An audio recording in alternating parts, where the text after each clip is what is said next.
আসসালামু আলাইকুম ওয়া রাহমাতুল্লাহি ওয়া বারাকাতুহু। সম্মানিত ভাই ও বন্ধুরা, আজকের এই ভিডিওতে আলোচনা করব।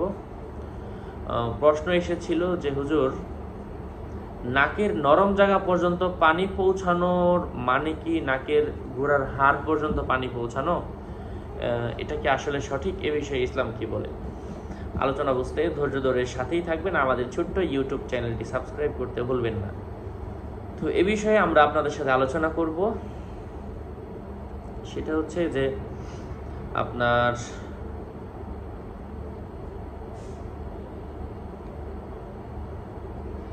ফরজ গোসলের সময় অথবা ওযুর সময় নাকের নরম জায়গা পর্যন্ত পানি পৌঁছানো ভালো।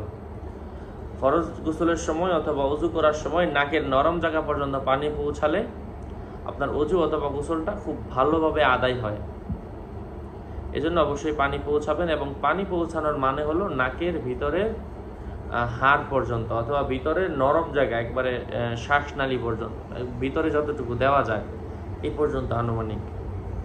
তো এই নরম জায়গা পর্যন্ত পানি দেওয়াটা ভালো। আর কেউ যদি কারো অসুবিধা থাকে, বেশি পানি সে ঢুকাতে পারে না, তাহলে পানি দিবে, যতটুকু ঢুকার ততটুকু ঢুকবে, তার মানে একটু ঢুকিয়ে দেওয়ার চেষ্টা করবে আর কি। আল্লাহ পাক আমাদেরকে বোঝার তৌফিক দান করেন। আরও আপডেট পেতে আমার সাথেই থাকবেন। ভিডিও ডিসক্রিপশন বক্সে ক্লিক করলে, আমার ভেরিফাইড চ্যানেলের ডিসক্রিপশন বক্সে ক্লিক করলে আমার পেজ এবং আমার আইডি আসবে। এর বাহিরে অন্য কোনো পেজও নাই, আইডিও নাই। সাবধান, আমার নাম আর ছবি থাকলে ওইটা আমি না।